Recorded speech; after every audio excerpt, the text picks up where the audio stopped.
Well, good morning and welcome to the Draft Professor. My name's Jim. I am joined with Owen. It is a great Tuesday morning. We are diving into summer scouting. Owen, it feels like I saw you like just last week, Yeah, maybe the something week like that. before. Yeah, something like that. So, how are you doing out there in the Buffalo area? Good. I'm glad the mania and the other negative term to use to describe the reaction the fans here had to the Bills draft class died down. We're kind of now getting distracted by the Sabres, and no one's really losing their minds over a TJ Parker pick, which was a great pick in my opinion. So I'm living a good life now. So I'm just excited to get back into now. The burnout phase has ended. I'm back into being excited about watching some players getting prepped for 2027. Obviously, Mowgli is in early season form here, so I'm ready to get going.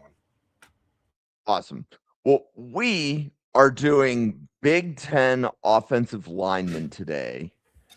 And JT, good morning. It's welcome. It's good to see you. Welcome to the show.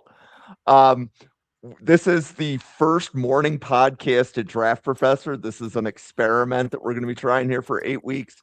But Owen, when you had a chance to look at some Big Ten offensive linemen, was there a player that you want to mention first?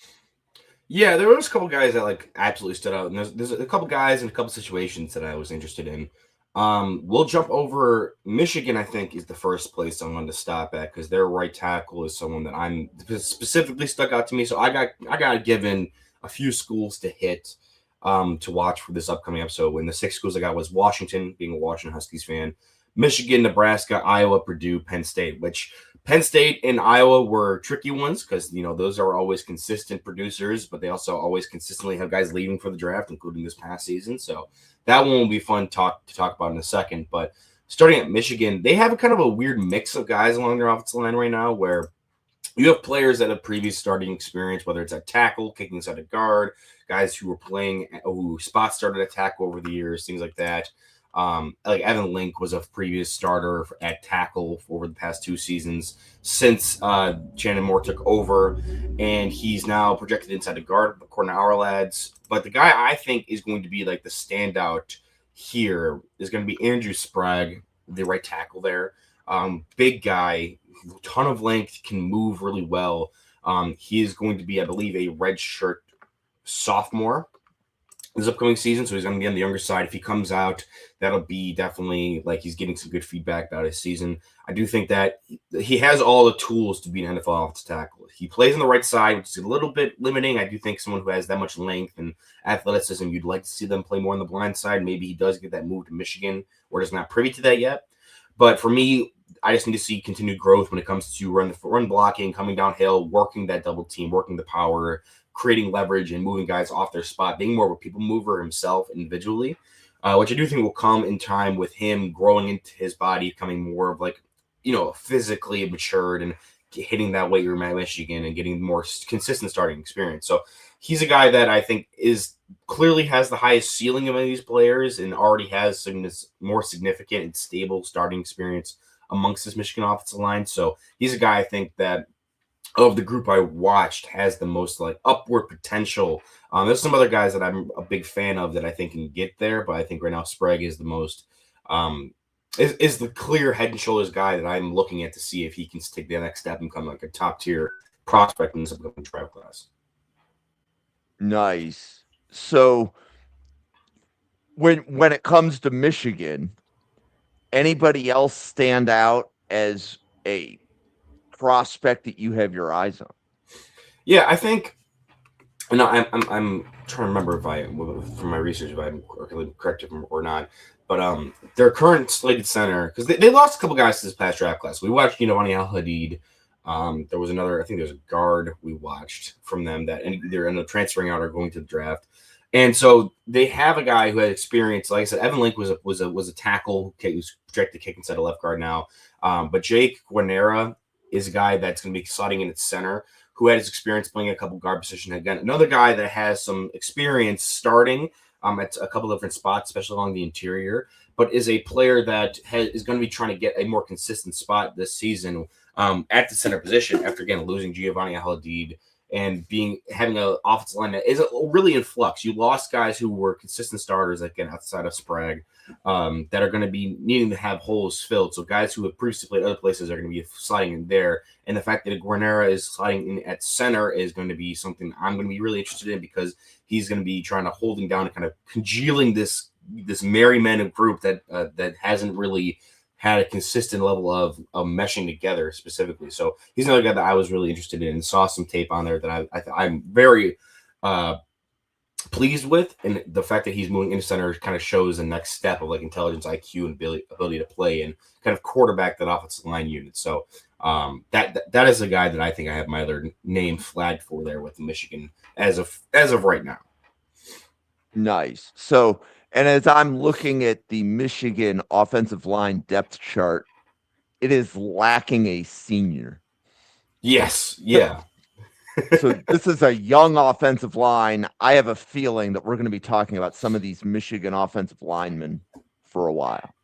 Yeah, like I said, like Link is another guy that I think is the most. I guess when you're looking at them, a lot of them don't have a ton of starting experience. Like Sprague has the most, and that's why he's gonna be the one that gets the most attention right now.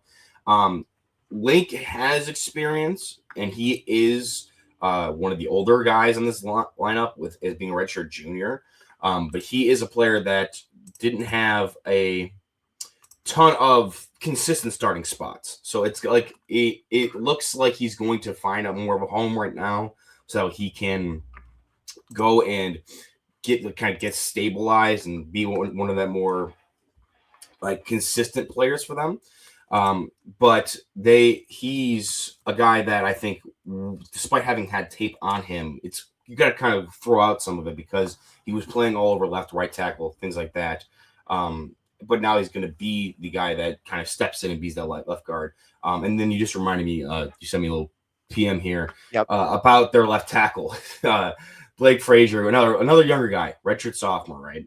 He's a player that has experience, played in 13 games with 8 starts, and he was previously the right tackle. So I do think he's going to have a good opportunity to make that switch over to left tackle and be considered side. He's a sub 300-pound tackle.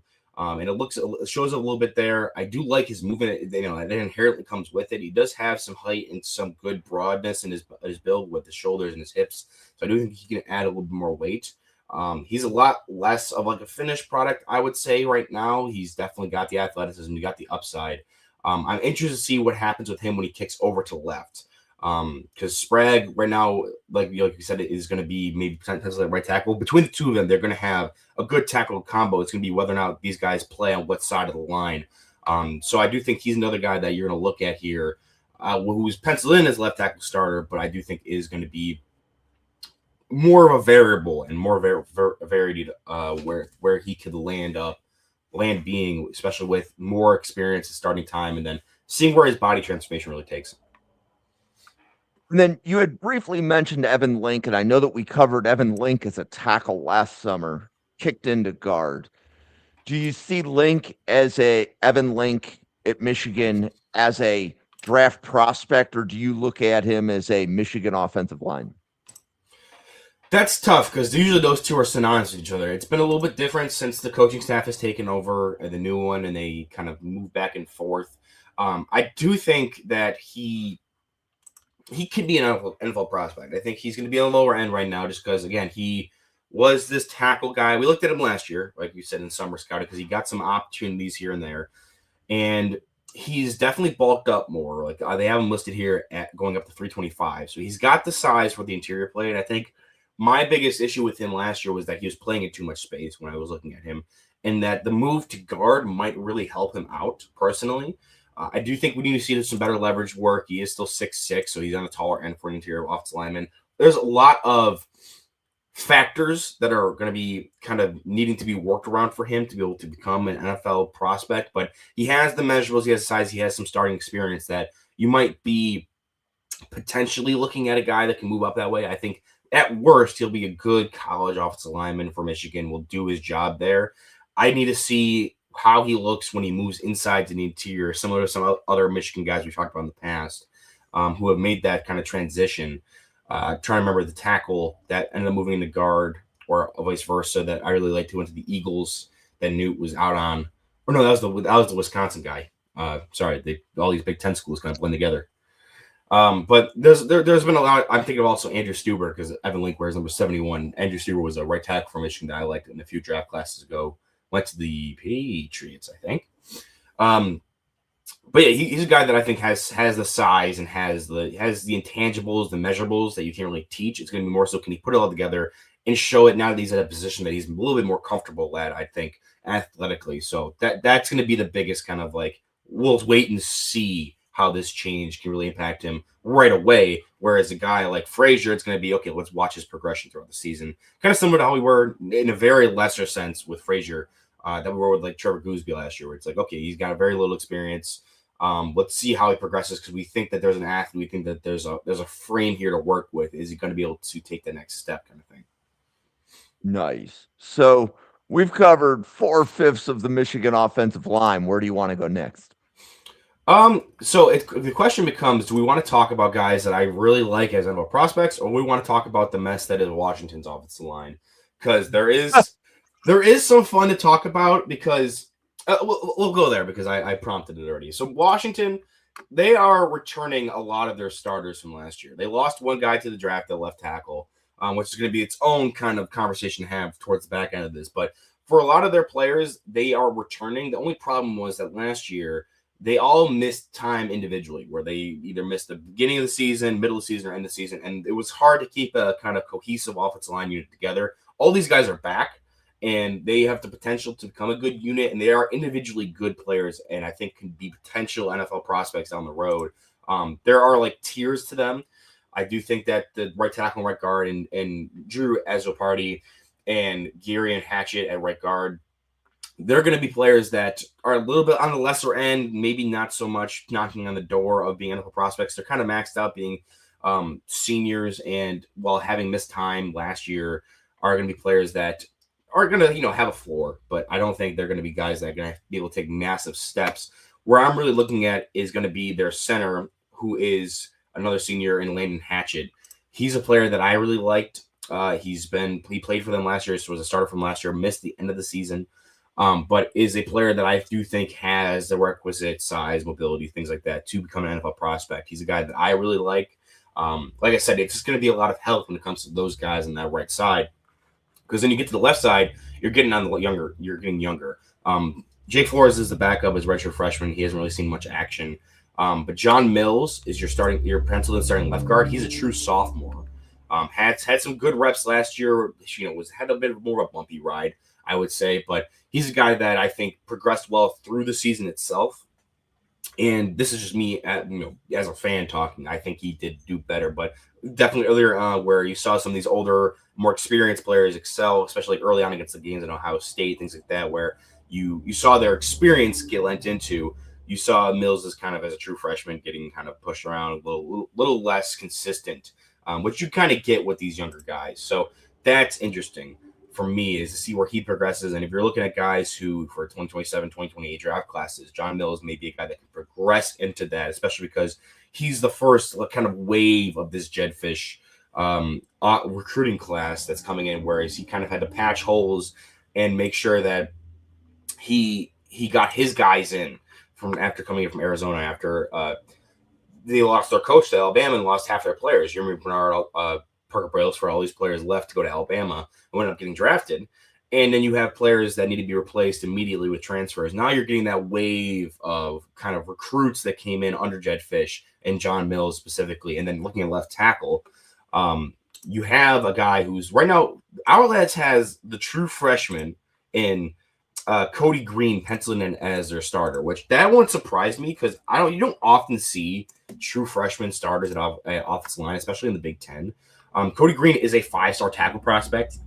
According to 247, he is 6'6", 321. Like, he's got this requisite size. A lot of times when you're worried about kids making a transition from high school to college as true freshmen, you're worried about the size, the physical limitations, things like that. I threw on some of his high school tape, and he's a monster. Like, he obviously has the size, has the movement. It threw me back to my UB days, where I was able to watch some high school huddle stuff and get a sense of who these guys could be. And obviously, as a 5-star tackle prospect, he's awesome. Looking on this tape, just throwing kids around. But it's going to be a different beast when you come in and you're going to play against Michigan, you have to play against Ohio State, you're going to play against these Big Ten teams. So, are you going to want to rush him into development? Potentially.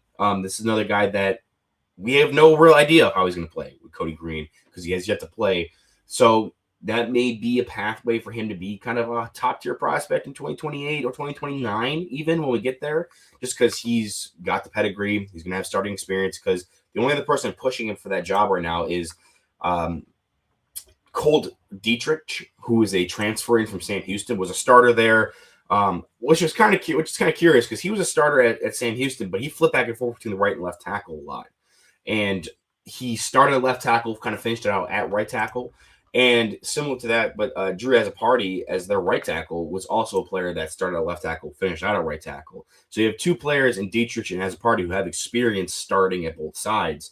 And right now, Azzopardi is slotted as starting right, and Dietrich is the one kind of in main competition with the true freshman at left tackle, where he hasn't played in a few starts. So it's like, okay, is that going to be something we're going to have to balance? Is it just Cody Green's job to take and run with? He's definitely, because of his pedigree and because he's starting as a true freshman, is like the name to watch there.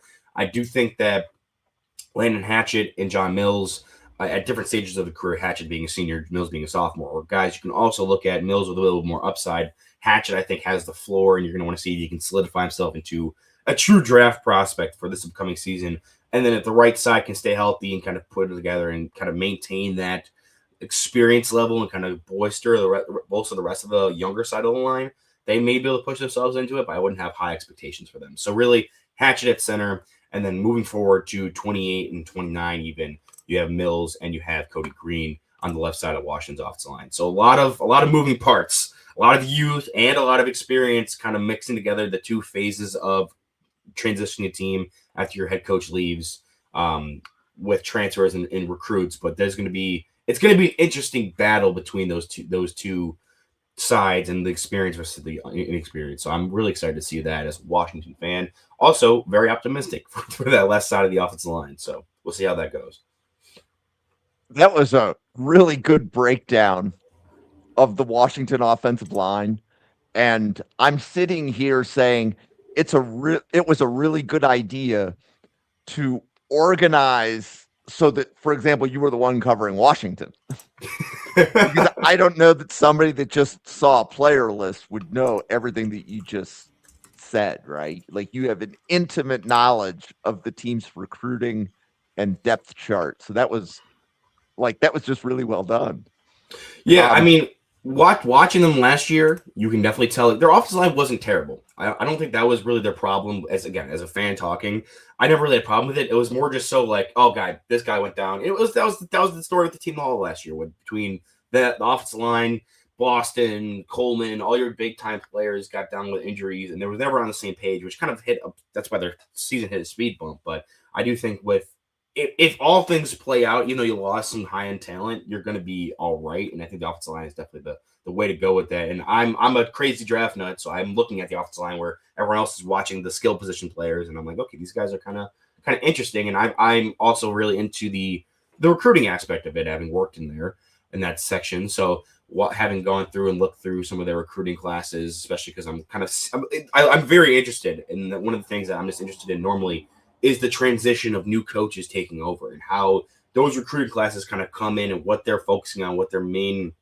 objective is, because there's always going to be that wave of transfers kind of come in and plug holes because guys are going to leave to follow their coach or guys are going to leave for the draft. You need to plug holes immediately, normally with guys from your last stop, where we saw Tacario Davis come in with Arizona.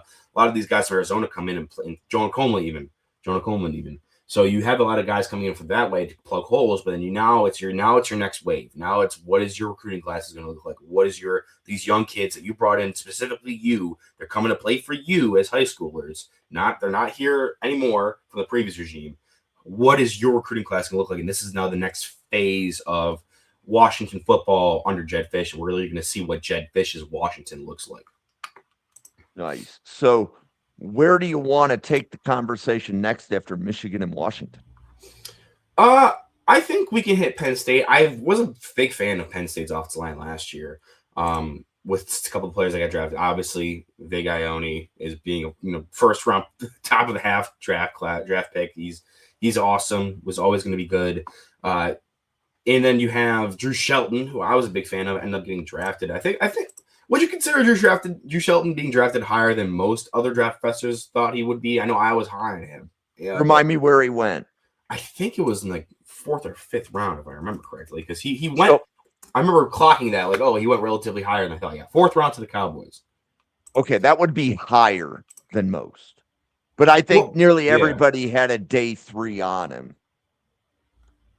So that feels right. And once you say day 3, is it round 4, round 7? Kind of been right. So I think he was rated. I think he's not overrated, he's underrated. He's just Drew Shelton is rated.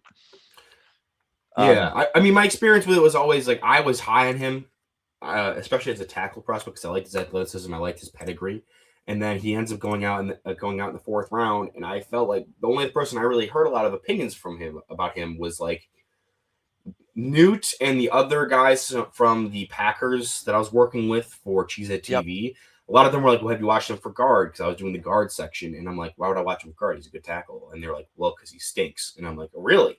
And they were all kind of in that later, round 6, round 7 range. I hadn't heard any of the other draft professors and their opinions on it, because I personally liked him a lot when it came to that, to his play. So I wasn't sure where everyone else kind of stood. But that is interesting for me that they no, and you see, and this is also the interesting part of draft professors, right? So because you were doing the deep dive on offensive linemen, you went really deep into the class. Everybody else, when they cover offensive line, is showing like, here's my top 10 board. Right. And Shelton most of the time wasn't on somebody's top 10, whether it be interior or tackle. He wasn't making anybody's top 10 boards. So he got almost no attention. And then even when we were doing the 3-round mocks on Fridays, very rarely would he go. And usually when he went, it was a podcast that you were associated with. Right? Yeah. So meaning like other guys weren't even touching him. So I definitely think you were one of the 10 biggest fans of Drew Shelton. No doubt. So, but as we look to the Penn State draft class, I'm curious if your top-rated player was Anthony Donko, who I think is their starting left tackle. Yes, he is. He's a massive human being and has experience. He was one of the guys that that was one of the consistent starters from year over year. Like the other guys, looking at them, Garrett Sexton is a player that didn't get a ton of starting experience. He was a 4-star recruit coming out. So like when I don't get a lot of information, I try to do backgrounds on these guys before I try to go watch them, especially if I don't see them on the tape specifically. I like to go take a look at where they were recruited, kind of what their history was, whether it was position change, what different websites had said about them about high school, or even in the case of, I didn't go super deep like I did with Cody Green because he's plays for my favorite team, but watching their huddle tape from high school just to get a sense of how they act. But Sexton was a 4-star recruit. He's going to get an opportunity to play the other tackle spot opposite. And then there's some other guys that I'm interested in, but Donka is definitely the guy that is going to stick out as the top tier player of this group. And then we'll see what happens with the rest. There's one other guy that I'm particularly interested in, but we'll get to him in a second. Donka is just massive human being, played at the right tackle spot opposite of where Drew Shelton was. I don't know if they're going to move him to left tackle because they have him listed at left tackle on our labs right now, but that would make more sense. He is their best player on that line, or at least was from the remaining guys who were coming over from last year to this year. So that could be where they want to move him and flip him just to have a consistent left tackle presence. I wouldn't be opposed to keeping the right tackle because he is kind of just that big mauling type. He's 6'5", 330 plus, which is usually your right tackle build. So for a left tackle, you want more, fluid movement, being able to drop in pass protection, and then also be a kind of a combo blocker up to the left, which is why I like Drew Shelton a lot. Whereas Donka, I think, was more of that kind of power blocker, get downhill, get downfield, but still was able to kind of frame up and absorb contact and do well as a pass protector on the right side. So if he can continue to progress and continue to expand his athleticism and his technique to continue to work with all the length he does have and the ability and power he brings to the table, I do think he could be a left tackle. That's going to be something that's very interesting to see is the switch, whether or not what side they're going to have him play at. And then, like I said, Sexton doesn't have a lot of experience playing, so he could probably slot in at either side and it would be okay. Or it would be the same difference because you don't know what he's going to bring. Whereas Donka, you have experience and have examples of him playing at right tackle and him fitting really well at right tackle. Is it going to consistently switch over to left tackle, or are you going to do a thing where you have a guy with a lot of potential there, flip him to left tackle, he struggles with the transition, and now you're kind of taking his stock. Now, luckily for them, he is only a redshirt junior, so he has another season if they want to flip him back, or he has another season to kind of acclimate the left tackle if that's the case. But if someone was going to be kind of the draft prospect coming out, Donka would be the guy for this setup here. And Sam Teets was talking about Donko last summer. So like that was his dark horse to be tackle one last year. And obviously he returned to school, but it's good to hear that again, this is the second year that we've covered Donko during summer scouting. This may not be the last time we cover Donko for summer scouting because he could return to school. But I love hearing you talk about him. Who else from Penn State made your list? Yeah, I mean, Cooper Cousins had 2 starts last year. He's another 6'6", 330-plus pound guy. He's slated in to start at the right guard. So, hold on. Donko, is that how you pronounce his last name? Donko, right? That's how I am saying it. I don't have a confirmation that I'm pronouncing it correct. We'll run with that and then we'll correct it because we're going to talk about him again. He's definitely going to be a draft eligible prospect that is good enough to get drafted. Sam Teets, who's very respected, thought he'd be a tackle one over like that. That's pretty impressive. So I do think that we'll definitely cover him again. But I'd be curious if Donko stays on the right side and is playing next to Cousins. That's some big beef on your right side. But if not, I think he might be able to help balance out the three. Sexton, who's at right tackle under 315. Cooper Cousins is another guy that's got experience. He is a true junior, so he made appearances in like 10 plus games last year, but only started twice. And he's going to be an interior guy, kind of on the bigger side. I'm curious to see how he looks movement wise because he's a big kind of lumbering dude who can make a lot of power moves, but I didn't really see a ton of when it comes to like athletic ability to kind of mirror match and stuff like that. He's definitely, I don't think, going to be a tackle prospect. It's going to be more so can he live on the inside with using that weight to his advantage, and can he continue to progress, maybe get some good weight on him and become more of an athlete at the guard position, especially taking over for a guy like Vega Ione. So that'll be interesting to see. But the guys I'm most interested in are the transfers who are set to start and step in right now. Specifically, the one I have the most kind of upside for personally is the center. But to start out with the other transfer that they have come in slotted to start at their left guard spot, this is directly taking over for Vega Ione, is Trevor Burr, the left guard from Penn State, who is coming over from Iowa State. Had 6 starts there, didn't allow a sack, and 218 pass blocking snaps. He's a guy that I think showed some upside at Iowa State. I do have some optimism that if he comes in and he's playing between Donko and Riker, who we'll talk about in a second, he might be able to progress a bit more. But for me, that's a guy that is kind of more of an unknown, but I do think has some upside coming from Iowa State after having some minor success there. And then before I get into Riker, John, how's it going, man? I'm good, buddy. How are you? Good. Just talking about some Penn State offensive linemen before we dive into some other guys here. So yeah, man. No rest for the wicked, right? Last time I talked to you, we're in the throes of the NFL draft and revolting at Brandon Beane's decision making, and less than 2 weeks later, here we are diving into some redshirt sophomore transfer offensive linemen in the Big Ten. I mean, here we go. Game on, baby. It's time. You missed my rant earlier because being a Washington fan, I dove super deep into their offensive line, and I was watching high school film because Cody Green is potentially a true freshman starter for them at left tackle after being a 5-star recruit. So I was watching Oh, you high want to school talk film about the recruiting battle between Washington and Oregon for Cody Green? Because I can go there.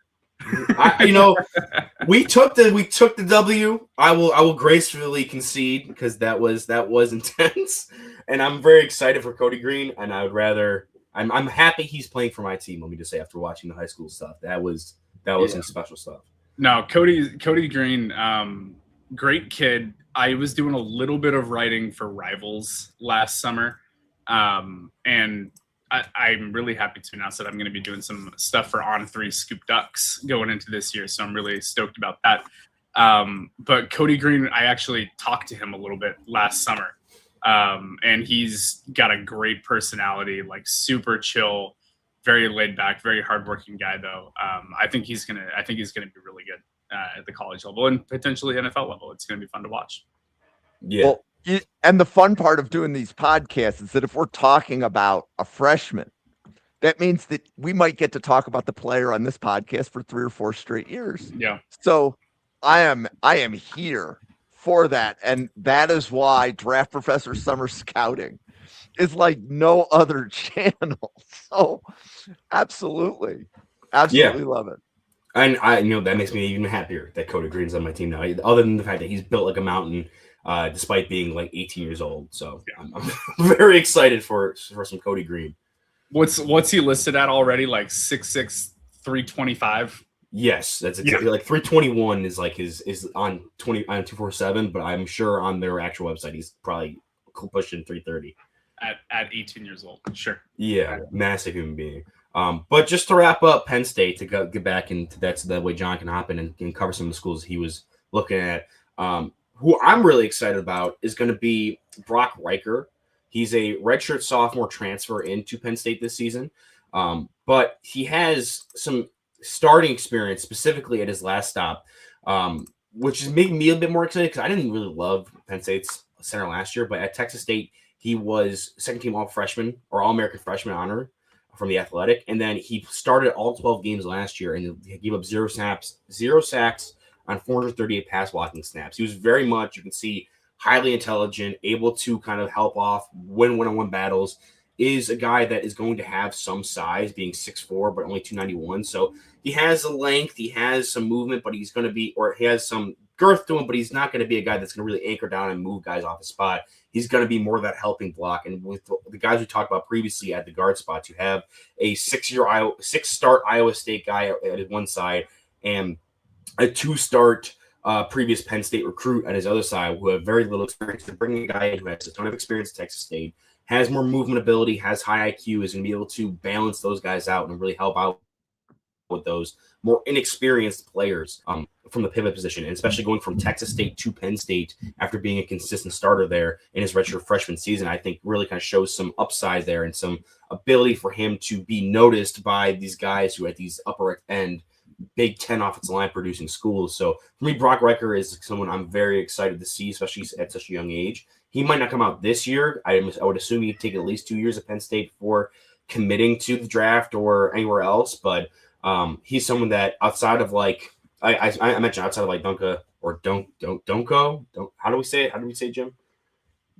You know something? I think Donko sounds a lot better than Donko, but we definitely need to get a pronunciation clarification on the Penn State tackle.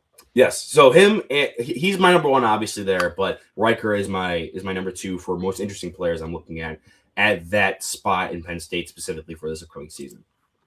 You know, and it's the same thing we said with Michigan.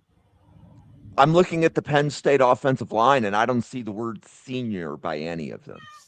No, I think we'll be talking about them for a couple of years. They're another team kind of similar to how I was talking about with Washington, where like now this is the time that like you had your transfers, you had to change over head coach. This is where you would expect transfers to come in, but Penn State is more of a recognizable brand. We talked about Washington had to kind of plug holes and fill holes with transfers when Jedd Fisch first took over, and now this is his recruiting class wave taking over as the starters.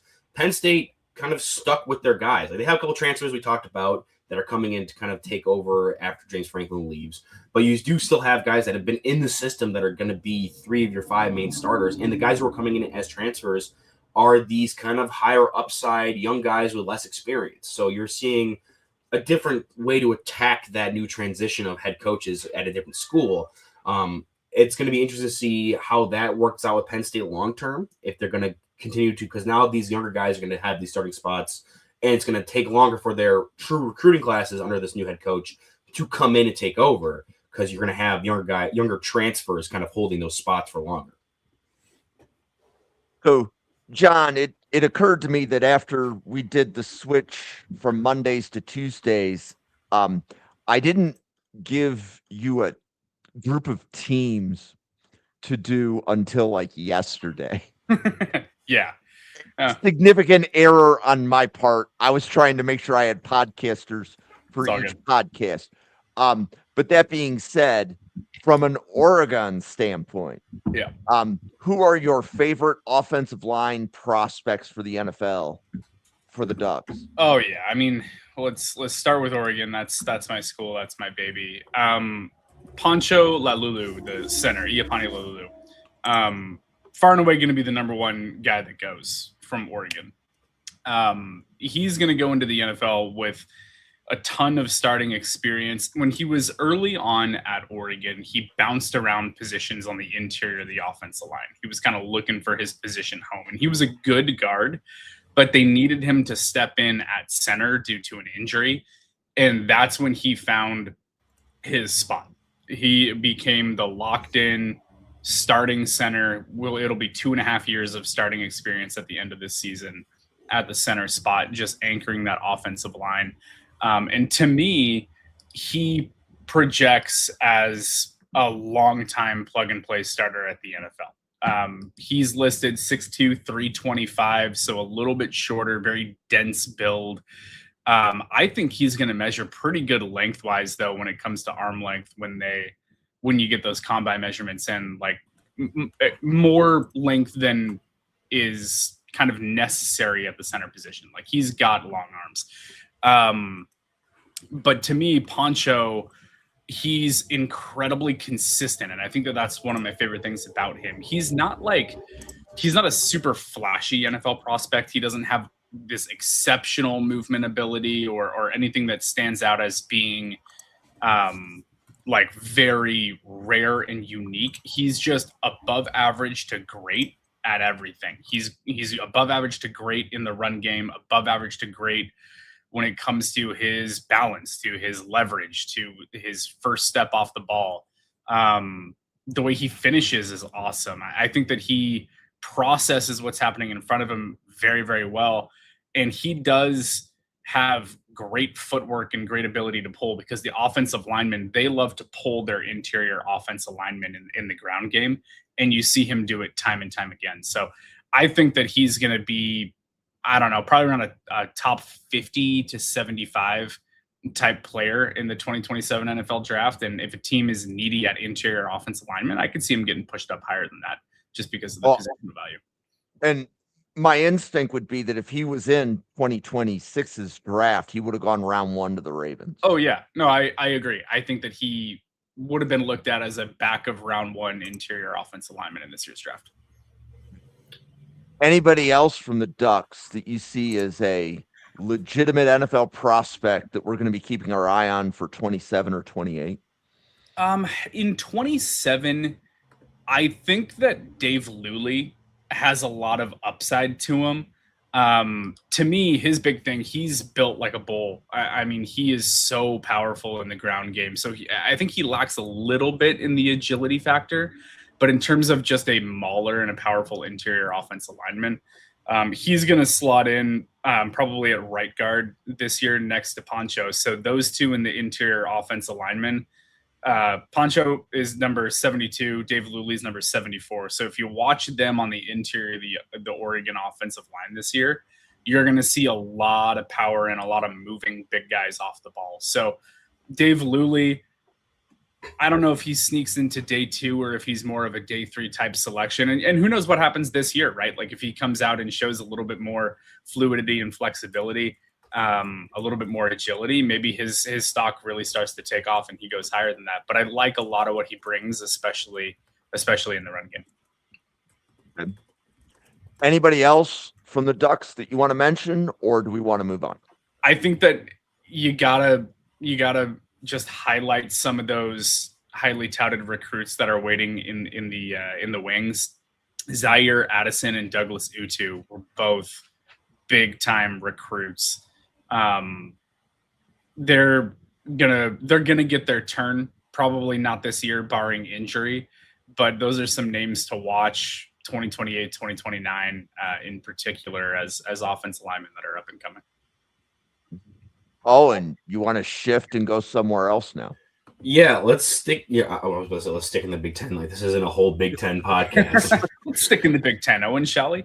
Yeah, It's early in the morning. We haven't done a morning show before. We've all got our beverages going. Yeah. Yeah, I legitimately rolled that bed at like 7:50 or 7:45, and was like, all right, let's get this going. No, definitely no hair care to this morning. Definitely need a haircut, but let's go over to Iowa. Like, this is an offensive line show. We're talking about Big Ten. We can't not mention Iowa.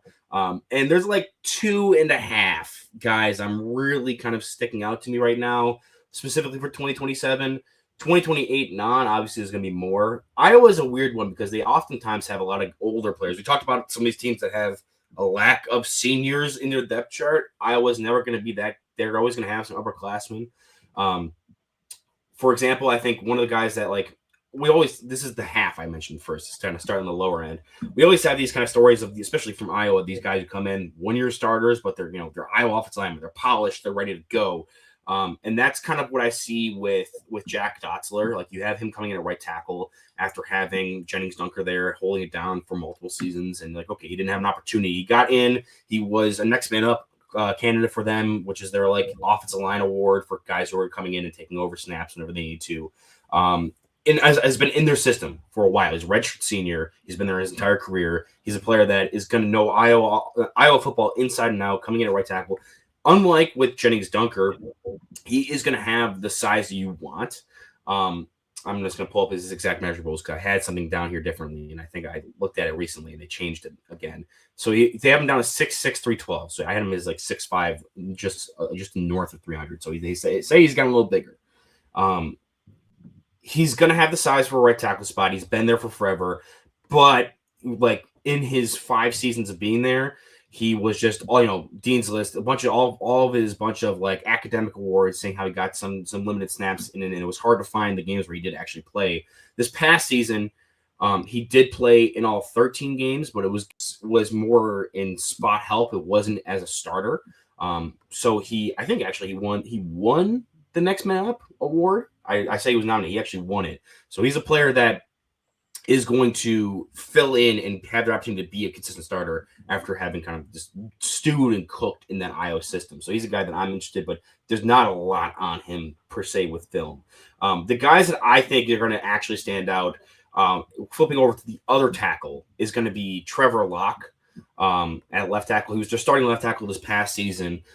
He's one of those guys that, like I said, kind of the opposite of what I said with Dotzler, where he has expansive experience starting on this offensive line, is still there. He's a junior. I think he's a redshirt junior this year, not a true junior, where he's going to have experience playing in Iowa and now has starting experience on top of that as a 6'5", 310 left tackle. Might not come out this year specifically just because he has another year of eligibility. These Iowa guys like to stick around.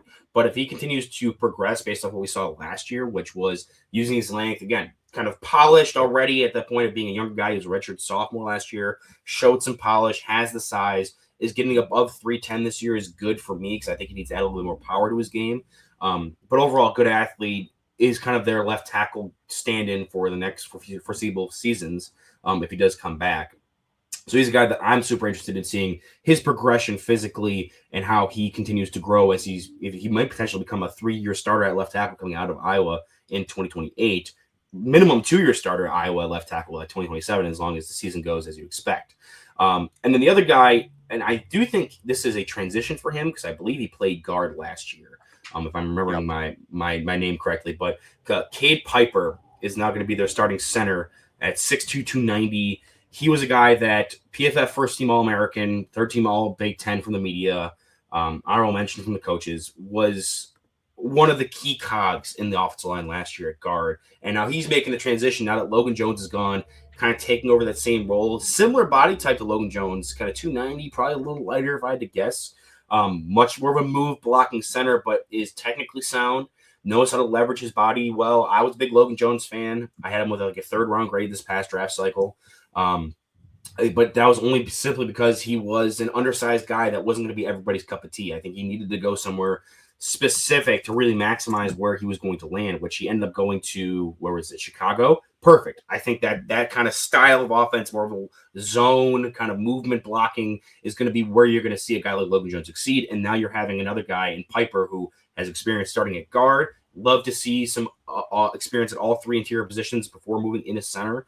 And now he's going to be a guy that takes on the kind of the heavier workload mentally for that Iowa offensive line, kind of captain the ship there, and then be a player that can show that he has that positional versatility. Maybe not schematic, again, 290. It's going to be interesting to see how he kind of deals with that, especially where he's going to be dealing with head up, nose tackle, things like that.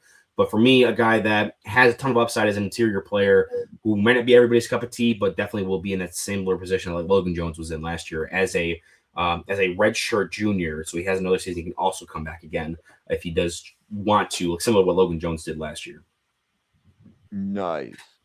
So we've hit at this point, 4 out of the 18 teams in the Big Ten. John, is there any other offensive lineman that you had a chance to get to that you see as a prospect for 27 or 28?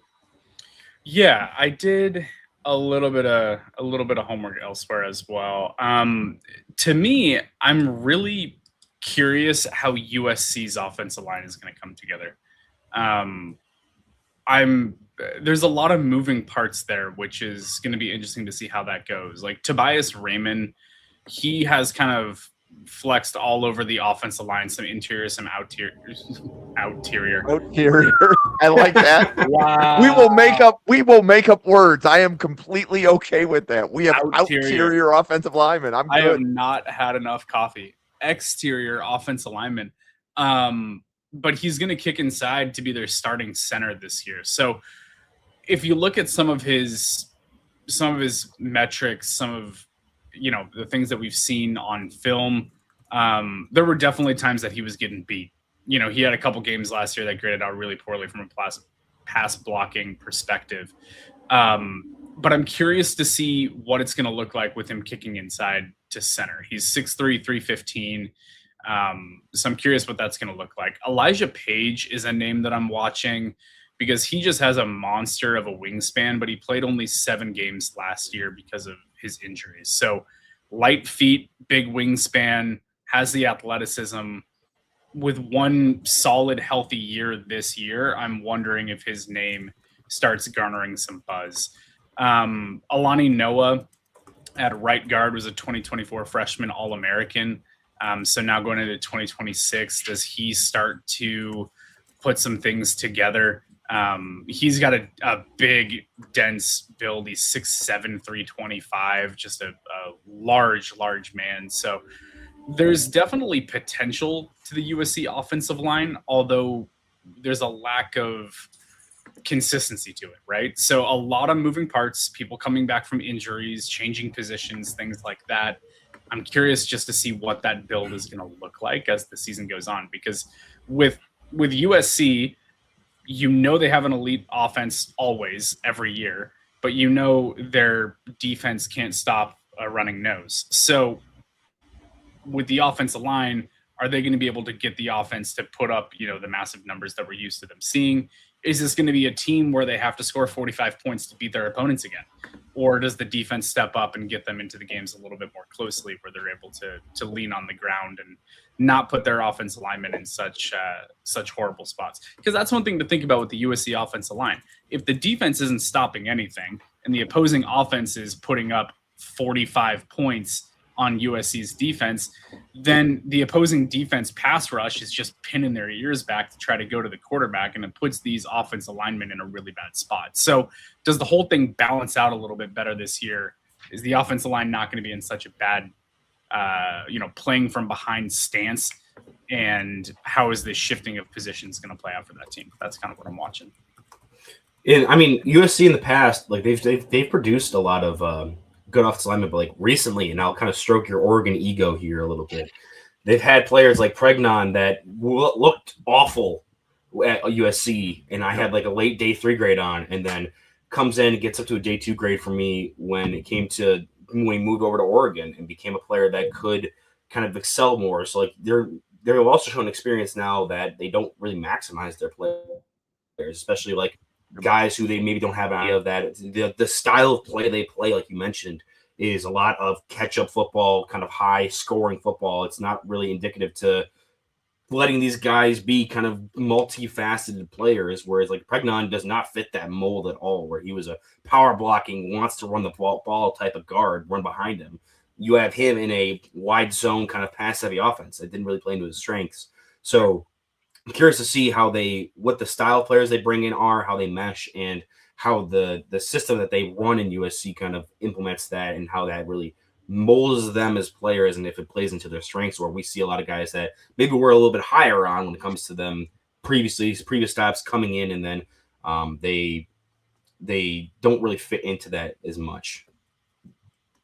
So one of my favorite, I have a lot of good memories from the 26th draft.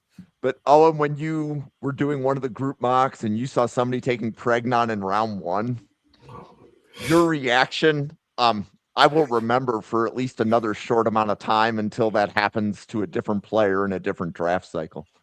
John, anybody else from USC that you think is worth mentioning as a draft prospect, or do we want to move on? Let's move on. Obviously they've got some young guys as well, but to be perfectly honest, I don't want to do anyone a disservice, right? Like if I haven't done some extensive work on it, I don't want to get there. Okay. Oh, and I think you said you've got one more guy, right? Yeah, I think about it, I forgot that this other guy was at Nebraska, to be honest with you, because I got Nebraska as well, and there was a second guy there that I do think that we've talked about several different schools that have handled their transition to do head coaches differently. The Matt Rule era in Nebraska has been interesting, to say the least, when it comes to how they've built their team and where they're looking to add talent. And this year they've added 3 starters at transfers on their offensive line, and their backups are Richard juniors, seniors.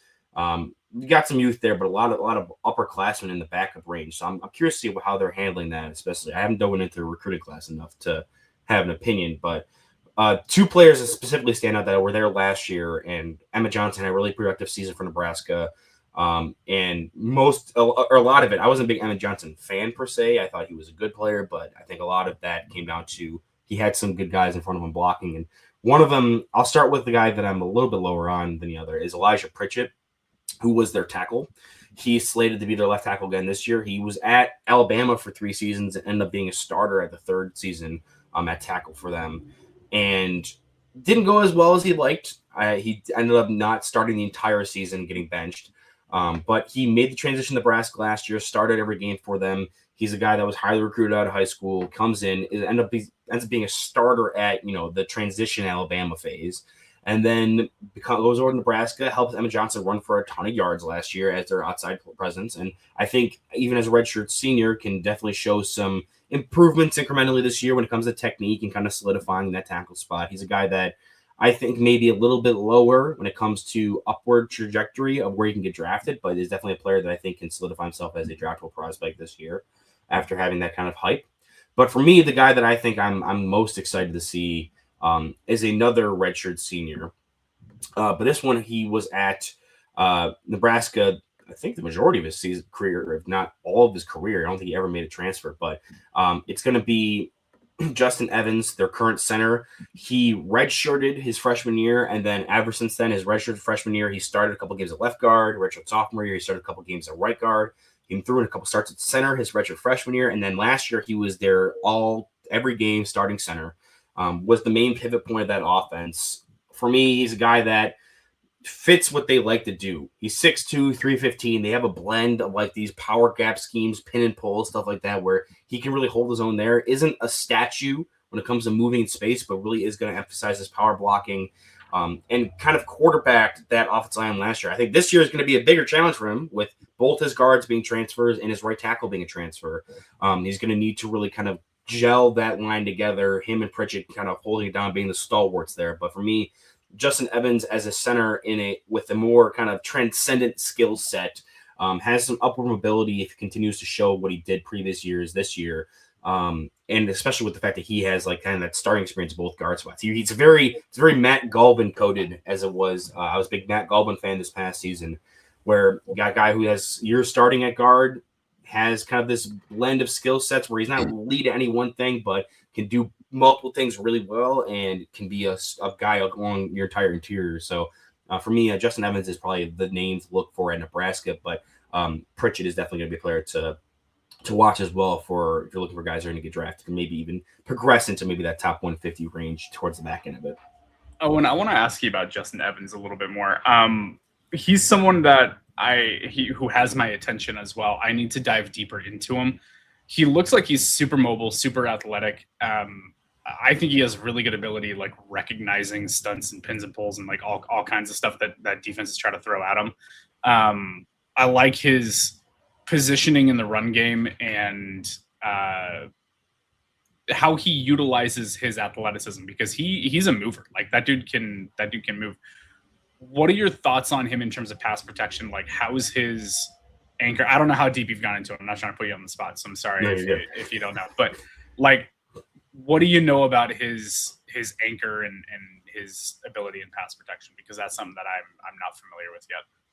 Yeah, I think he definitely shows out more as an athlete in run defending than he does pass pro, where you can definitely see him kind of get slow-footed, struggle to mirror match a little bit. I do think that he has an ability to drop his anchor when he wants to. It's got to be more consistent. A lot of that stuff, he was very much downhill player, helping out with the run game. But Nebraska kind of struggled, especially in the passing game last year. They had a bunch of hype around Dylan Raiola and this Matt Rule passing game and never really came together. And I think the offensive line kind of played their part that way in the similar way that they played their part in Emmett Johnson. And I think Justin Evans was a big kind of focal point of that, where he didn't really man that center pivot position in pass protection as well as you'd like, or as well as at least he did in run defense. So even though he's got starting experience the past 3 of the four past seasons, so you see a lot of that like mental process and ability to kind of position himself well.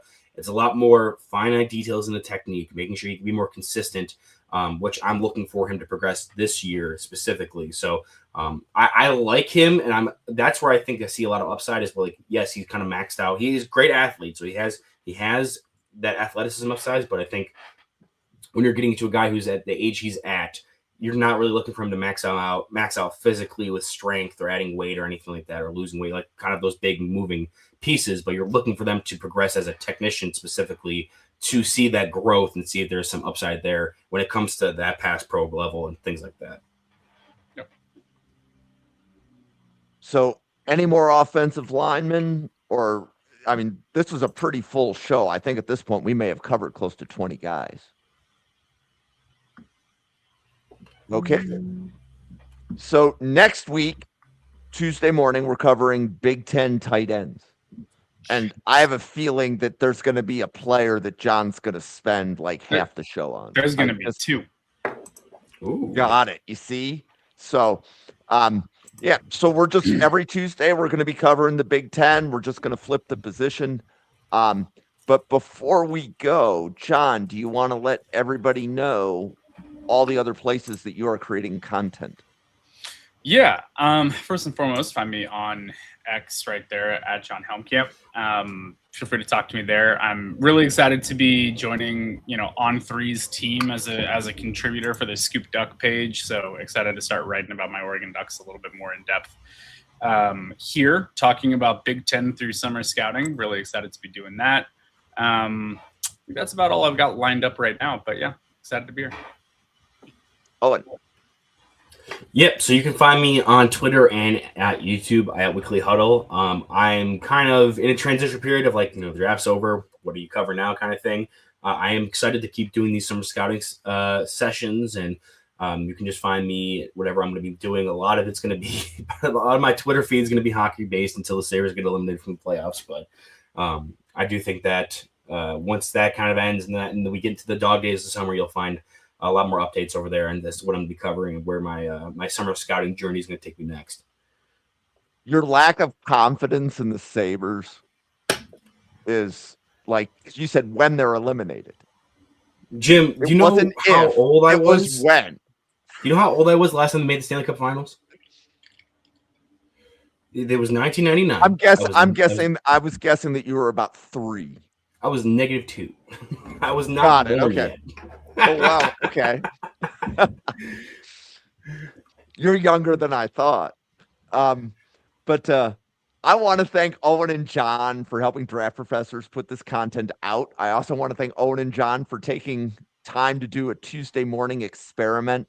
We will be here for the next 7 Tuesdays. So this week and then 7 more after. So Draft Professors has podcasts every day on the draft. And what we're doing is each day is a different conference. Yesterday was the SEC on Mondays. Today was Big Ten. So we have another Big Ten show at 9 p.m. Eastern tonight. We have ACC on Wednesdays. We're covering quarterbacks on Thursdays. We're covering the Big 12 on Fridays. We're rotating the positions that get covered, but ultimately what everything is boiling up to is we're going to identify on this podcast the 200 best prospects in the Big Ten. And every other podcast will identify 200 prospects in their conference. You add that up, that's the Draft Professor 800. So you'll see that hashtag on a lot of different things coming off of the Draft Professor feed, which is right there at NFL Draft Fanatic, no I in Fanatic. For John, Owen, myself, and all of the podcasters at the Draft Professor, thank you so much for tuning in. Enjoy your Tuesday. We will see you on a podcast again later tonight.